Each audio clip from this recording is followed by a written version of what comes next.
नमस्कार, आप देख रहे हैं के न्यूज नेशनल और मैं हूं आपके साथ में शोभित पाठक। तो रुक करते हैं महत्वपूर्ण सुर्खियों पर। सऊदी अरब ने तबलीगी जमात पर बैन लगा दिया है। सऊदी सरकार ने तबलीगी जमात को आतंकवाद के दरवाजों में से एक बताया है।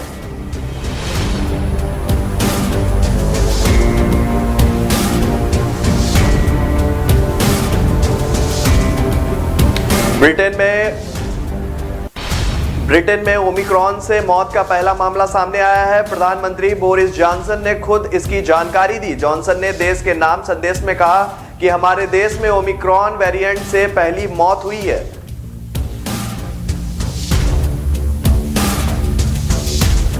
वैक्सीनेशन सर्टिफिकेट पर मोदी की फोटो के खिलाफ दायर एक याचिका को केरल हाईकोर्ट ने सोमवार को खारिज कर दिया।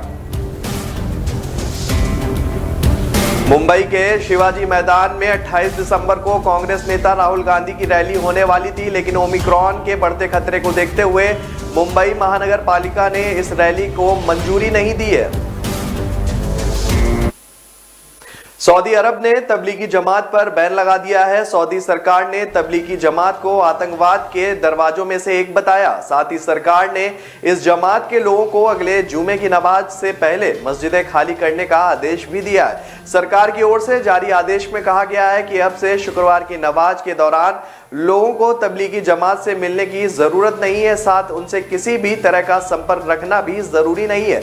इसमें आगे कहा गया कि यह संगठन समाज के लिए खतरनाक है और देश में आतंकवाद के दरवाजे खोलने का दमखम रखता है। सरकार की ओर से मस्जिदों से तबलीगी को लेकर लोगों को जागरूक करने की अपील की गई है। लोगों को यह बताने के लिए कहा गया है कि तबलीगी जमात क्यों और कैसे समाज के लिए खतरा है। सरकार का मानना है कि तबलीगी जमात के गलत कामों को लोगों तक पहुंचाया जा रहा है। लोगों को लगातार इसकी जानकारी दी जानी चाहिए। इससे समाज में तबलीगी की अहमियत कम हो जाती है। आपको बता दें कि तबलीगी जमात वही है जिसे लेकर पिछले साल भारत में काफी बवाल हुआ था। तबलीगी से जुड़े लोगों पर यह आरोप लगा था कि उन्होंने देश में कोरोना की पहली लहर के दौरान खतरा और बढ़ा दिया।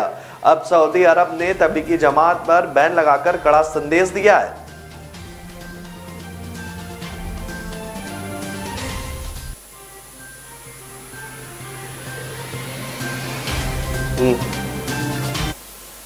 ब्रिटेन में ओमिक्रॉन से मौत का मामला सामने आया है। प्रधानमंत्री बोरिस जॉनसन ने खुद इसकी जानकारी दी। जॉनसन ने देश के नाम संदेश में कहा कि हमारे देश में ओमिक्रॉन वेरिएंट से पहली मौत हुई है। मैं लोगों से गुजारिश करूंगा कि वे यह सोचना छोड़ दें कि यह वेरिएंट खतरनाक नहीं है। इस वेरिएंट की वजह से देश के अस्पतालों पर दबाव बढ़ रहा है। इससे बचने का सबसे अच्छा तरीका यही है कि तमाम वयस्क बूस्टर डोज लें और एहतियात रखें।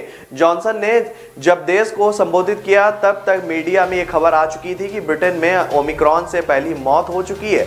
इसलिए जॉनसन ने अपनी बात की शुरुआत यहीं से की। जॉनसन ने कहा कि साउथ अफ्रीका के डॉक्टर्स कह रहे हैं कि ओमिक्रॉन माइल्ड वायरस है, इस वजह से आप लापरवाही ना करें। यह कितना घातक हो सकता है इसका अंदाजा इसी बात से लगाया जा सकता है कि संक्रमित लोगों के अस्पताल में भर्ती होने का आंकड़ा बढ़ता जा रहा है और एक संक्रमित की मौत भी हो गई है। इसके संक्रमण की रफ्तार बेहद तेज है, इसलिए वो तमाम लोग जो बूस्टर डोज लगवाने के योग्य हैं वे फौरन बूस्टर डोज यानी कि तीसरा डोज लगवा लें। जॉनसन ने कहा कि ओमिक्रॉन की एक तूफानी लहर हमारे सामने आ रही है। 2.5 हफ्ते में 2 करोड़ लोगों को बूस्टर डोज लगाए जाएंगे। इसके लिए रॉयल मिलिट्री के डॉक्टर्स और मेडिकल स्टाफ को भी तैनात किया गया है। वैक्सीनेशन सर्टिफिकेट पर मोदी की फोटो के खिलाफ दायर एक याचिका को केरल हाईकोर्ट ने सोमवार को खारिज कर दिया है। याचिकाकर्ता ने कहा है कि सर्टिफिकेट उसका निजी मामला है और उस पर प्रधानमंत्री नरेंद्र मोदी की फोटो ठीक नहीं है। हाईकोर्ट ने उससे सवाल किया कि आप नेहरू के नाम वाली संस्था में काम करते हैं, आपने उसे बदलवाने की कोशिश क्यों नहीं की। याचिकाकर्ता ने वैक्सीनेशन सर्टिफिकेट मेरी प्राइवेट प्रॉपर्टी है, उस पर मेरे कुछ अधिकार हैं। मैंने वैक्सीनेशन के लिए पैसा दिया है और उस सर्टिफिकेट पर प्रधानमंत्री की फोटो लगाकर उसका क्रेडिट लेने का सरकार को कोई भी अधिकार नहीं है। हाईकोर्ट ने कहा कि वो हमारे देश के प्रधानमंत्री हैं, किसी और देश के नहीं। वे हमारे जनादेश से सत्ता में आए हैं केवल इसलिए कि आपका सियासी मतभेद है। आप इसे चुनौती नहीं दे सकते हैं। आप अपने ही प्रधानमंत्री को लेकर शर्मिंदा क्यों हैं? 100 करोड़ लोगों को इस पर कोई परेशानी नहीं हो रही है, आपको समस्या क्यों है? हर किसी की सियासी राय अलग हो सकती है, लेकिन वे अभी भी हमारे प्रधानमंत्री हैं। मुझे लगता है कि आप कोर्ट का वक्त बर्बाद कर रहे हैं। मुंबई के शिवाजी मैदान में 28 दिसंबर को कांग्रेस नेता राहुल गांधी की रैली होने वाली थी, लेकिन ओमिक्रॉन के बढ़ते खतरे को देखते हुए मुंबई महानगर पालिका ने इस रैली की मंजूरी नहीं दी है। बीएमसी के इस फैसले के खिलाफ कांग्रेस नेता ने बॉम्बे हाईकोर्ट का रुख किया। यह मामला इसलिए भी महत्वपूर्ण हो जाता है कि बीएमसी में शिवसेना की सत्ता है और महाराष्ट्र में महाअघाड़ी की गठबंधन की सरकार है। इसमें शिवसेना और राकपा के अलावा कांग्रेस भी शामिल है। बावजूद इसके मुंबई में राहुल की रैली को लेकर दिक्कतें आ रही हैं। ऐसे में अपनी सहयोगी पार्टी के खिलाफ अदालत जाने का कांग्रेस का यह फैसला दोनों दलों के बीच फिर से टकराव खड़ा कर सकता है। अदालत ने यह याचिका स्वीकार कर ली है और बॉम्बे हाईकोर्ट में कल इस मामले की सुनवाई होने की उम्मीद है। वहीं मुंबई कांग्रेस अध्यक्ष भाई जगताप की ओर से दायर इस याचिका में राज्य सरकार, Mumbai police commissioner, BMC commissioner को पार्टी बनाया गया है। हालांकि बीएमसी का कहना है कि हाई कोर्ट के आदेश के बाद शिवाजी पार्क में सभी राजनीतिक सभा और रैली करने पर रोक है। यहां सिर्फ सांस्कृतिक कार्यक्रम आयोजित हो सकता है, वह भी साल में सिर्फ 3 या 4 दिन ही। याचिका में रैली का आयोजन शिवाजी पार्क में करने की अनुमति मांगी गई है। तो रुक रहा एक छोटे से ब्रेक के लिए, ब्रेक के बाद जल्द हाजिर होंगे।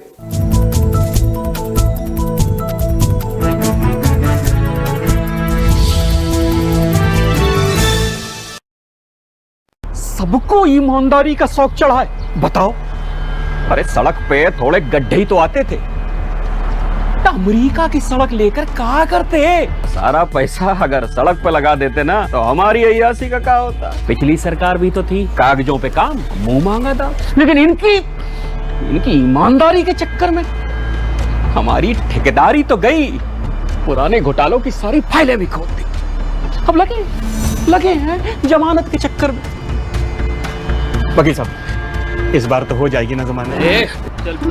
अरे वकील साहब, 2017 से पहले सरकारी पैसे को खाना जो अपना हक समझते थे, 2017 के बाद उन पर काबू होने से प्रदेश की तरक्की में जो फर्क आया है वो फर्क साफ है। फर्क साफ है।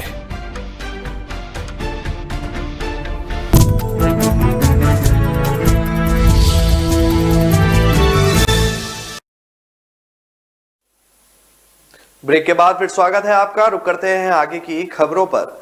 सोमवार शाम श्रीनगर के जेवन इलाके में पुलिस की बस पर आतंकी हमला हुआ।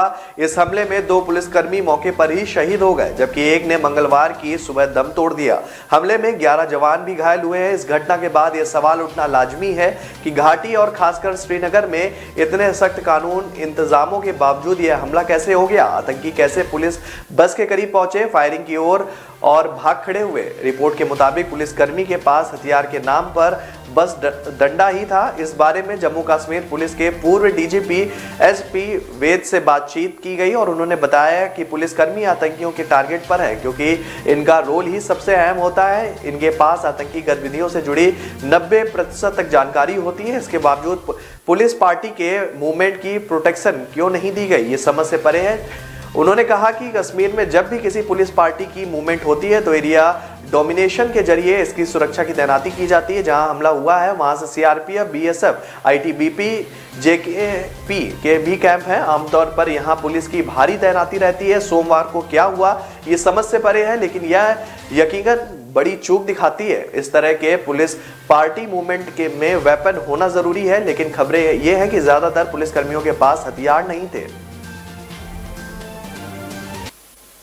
आज प्रधानमंत्री नरेंद्र मोदी ने वाराणसी में काशी विश्वनाथ धाम के नए परिसर का लोकार्पण किया था। इससे पहले यहां नया नजारा देखने को मिला है। मोदी अचानक कॉरिडोर बनाने वाले श्रमिकों से मिलने भी पहुंचे। इसकी संख्या 50 से ज्यादा थी। सभी नए परिसर की सीढ़ियों पर बैठे थे। मोदी वहां पहुंचे और करीब 10 मिनट तक उन पर फूल बरसाते रहे। पीएम उनके साथ सीढ़ी पर ही बैठ गए। पीएम काफी देर तक श्रमिकों से बातचीत करते रहे।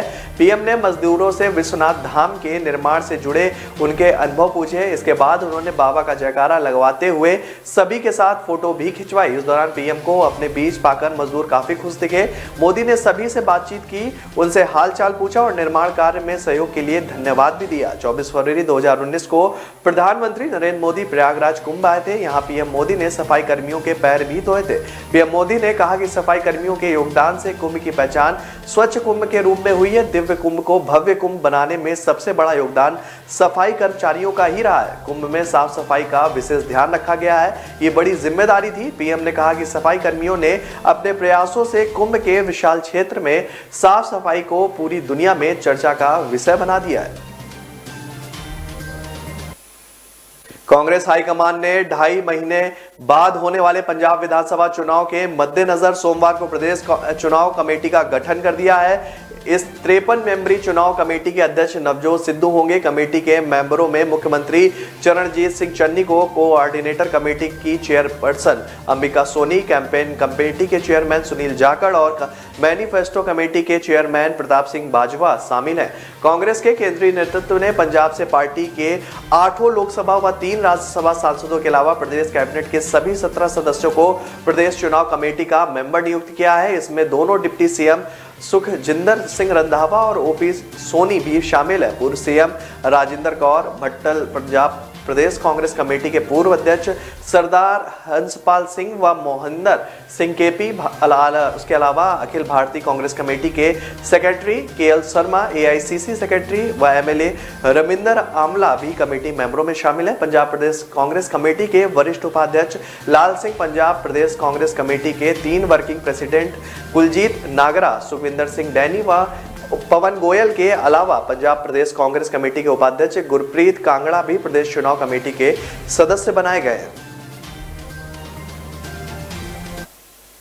बॉलीवुड एक्ट्रेस करीना कपूर और अमृता अरोड़ा कोरोना पॉजिटिव हो गई हैं। दोनों ने खुद को आइसोलेट कर लिया है। करीना और अमृता के सुपर स्प्रेड होने की आशंका है क्योंकि दोनों एक्ट्रेस पिछले कुछ दिनों में बॉलीवुड की कई पार्टियों में गई थी। करीना के पिता रणधीर कपूर ने बताया कि रविवार को करीना का कोविड टेस्ट पॉजिटिव आया है। डॉक्टर ने कहा है कि इनके सिम्टम्स हल्के हैं। हालांकि अब करीना बेहतर महसूस कर रही हैं। दोनों बच्चे भी करीना के साथ ही हैं और वे होम क्वारंटाइन है। करीना ने अपने गर्ल गैंग के साथ 7 दिसंबर को पार्टी की थी। इस पार्टी में उनके साथ उनकी बहन करिश्मा कपूर, मलाइका अरोड़ा भी शामिल हुई थी। अनिल कपूर की बेटी रिया कपूर के घर प्री क्रिसमस बैश हुआ था जिसमें करिश्मा कपूर, मलाइका अरोड़ा, अर्जुन कपूर, मसाबा गुप्ता भी मौजूद थे।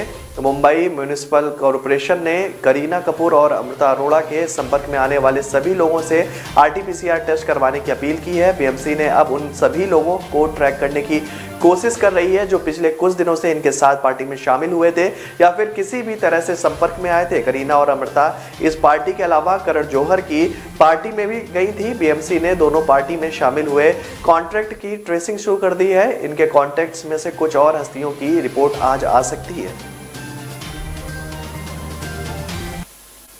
कांग्रेस उपाध्यक्ष राहुल गांधी के हिंदू और हिंदुत्ववादी के बयान को राजस्थान के शिक्षा मंत्री ने गीता का ज्ञान बताया। शिक्षा मंत्री डॉक्टर बीडी कल्ला ने कहा कि ये गीता सहित सभी ग्रंथों का सार है। जो सत्य का सहारा लेते हैं वो ही हिंदू हैं। भाजपा पर बड़ा हमला करते हुए डॉक्टर कल्ला ने कहा कि भाजपा को ग्रंथों में विश्वास ही नहीं है, इसलिए राहुल गांधी ने कहा कि हिंदुत्ववादी है, हिंदू होने का ढोंग कर रहे हैं। एक दिन की यात्रा पर बीकानेर आए डॉक्टर कल्ला ने बातचीत के दौरान राहुल गांधी ने जयपुर रैली में जो कुछ कहा है वही ग्रंथों का सार है। गीता में कहा गया है कि सत्य परम धीमहि, सत्य का जो भी धर्म माना गया है। भाजपा सिर्फ हिंदू होने का ढोंग कर रही है। उन्होंने कहा कि भाजपा के लोग हकीकत में तो हिंदू धर्म को जानते नहीं है। डॉक्टर कल्ला ने संस्कृत के एक श्लोक का उच्चारण करते हुए दावा किया कि इसी श्लोक के आधार पर राहुल गांधी ने धर्म और सत्य की बात कही है। शिक्षा मंत्री ने आरोप लगाया कि भाजपा सिर्फ धन के आधार पर चुनाव लड़ना चाहती है, वो सत्ता के लिए चुनाव लड़ रही है। डॉक्टर कल्ला ने विधानसभा चुनाव में भारत माता की जय बोलने से मना करने के मुद्दे को याद करते हुए कहा कि तब भी भाजपा झूठ का सहारा लेकर चुनाव जीतना चाहती थी। सब जानते हैं कि मैं भारत माता के लिए जान दे सकता हूं।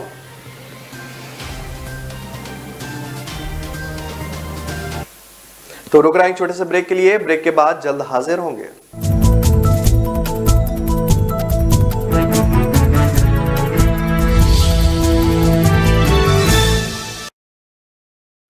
न ऐश का न द्वेष का, यह दंगल है देश का। सुलगती समस्याओं के जुलसते सवालों का होगा दंगल देश का। प्रशासन के प्रश्नों को लेकर होगा दंगल देश का। शिक्षा, स्वास्थ्य, समाज, कानून और व्यवस्था के आज क्या है हालात। सोमवार से शुक्रवार रोज रात 8 बजे जलपा क्षत्रिय के साथ दंगल देश का।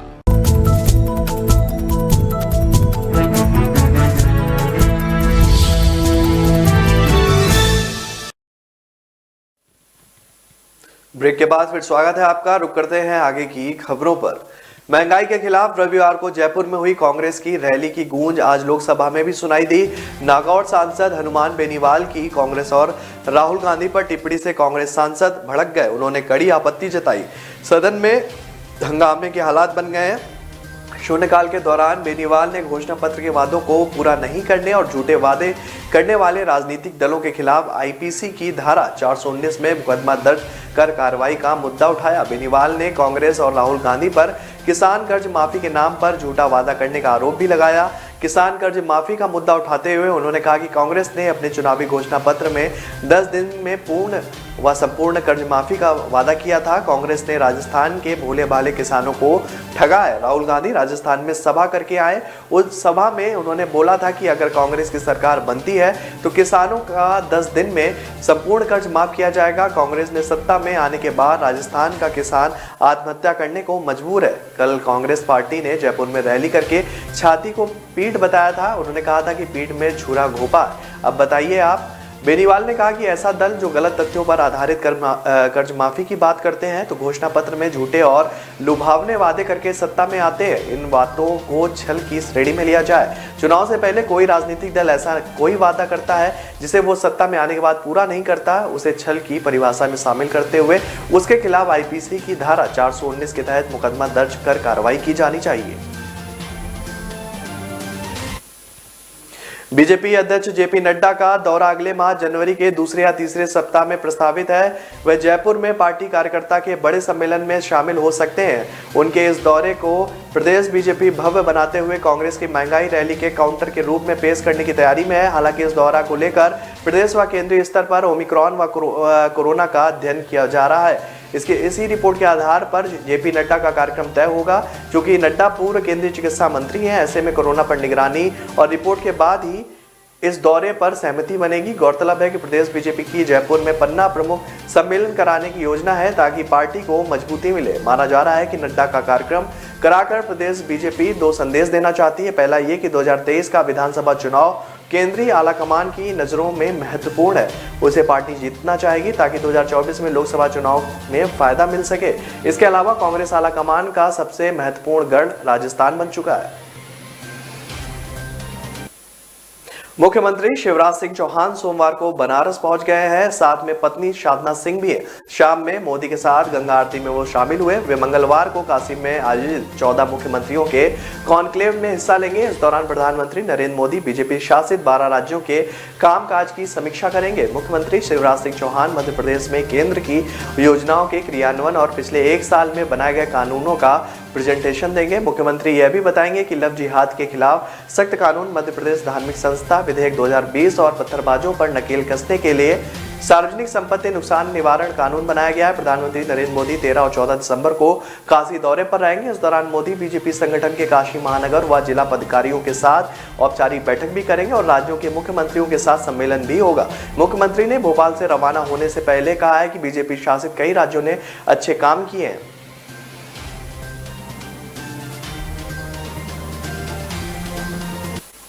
अखिलेश यादव 14 और 15 दिसंबर को जौनपुर में रहेंगे। जौनपुर की 9 विधानसभा में समाजवादी विजय रथ से जाएंगे। हालांकि जौनपुर आगमन से पहले अखिलेश यादव सोशल मीडिया पर भाजपा पर निशाना साधा है। सियासी तंज कसते हुए अखिलेश यादव ने जौनपुर के मेडिकल कॉलेज को आधुनिक खंडर बताया। अखिलेश यादव ने जौनपुर में बन रहे मेडिकल कॉलेज का एक वीडियो भी साझा किया है। अखिलेश यादव ने लिखा है कि ये आधुनिक खंडर है। भाजपा के राज में जौनपुर मेडिकल कॉलेज अभी तो खुद बिस्तर पकड़े हुए है। पता नहीं कब ये जनता का इलाज करने लायक होगा। अब 22 के चुनाव में जनता भाजपा का इलाज करेगी। जौनपुर के मेडिकल कॉलेज का वर्चुअल उद्घाटन 25 अक्टूबर को पीएम ने सिद्धार्थनगर से किया था। मेडिकल कॉलेज की नींव 27 सितंबर 2014 को अखिलेश यादव द्वारा रखी गई थी। बजट के लिए 554 करोड़ रुपए की राशि भी तय की गई थी। भाजपा सरकार बनने के बाद मेडिकल कॉलेज का नाम बदलकर उमानाथ सिंह स्वसानी राज्य चिकित्सा महाविद्यालय कर दिया गया था। प्रधानमंत्री नरेंद्र मोदी अपने वाराणसी दौरे के दूसरे दिन आज चौबेपुर क्षेत्र के उमराहा स्थित स्ववेर्द महामंदिर धाम में विहंगम योग के 98वें वार्षिक उत्सव में शामिल होंगे।